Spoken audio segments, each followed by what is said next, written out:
Højrebakken gør det rigtig godt i dag. Hvad har du at sige til den præstation?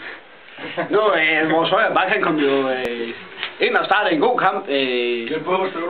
Og spillede sådan ganske fornuftigt, da han først kom ind, vores back. Jeg kan faktisk ikke huske, at vi startede med højreback. Vores første højreback, vi havde, han var sandt med god.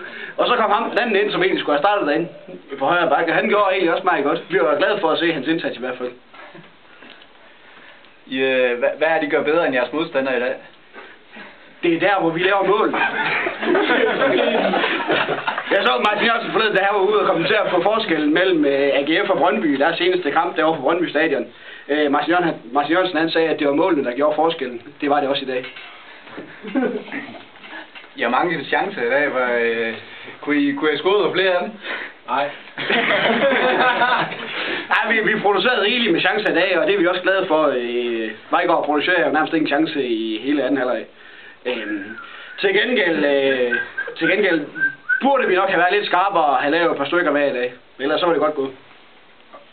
Ja, så kan jeg sgu ikke finde mere.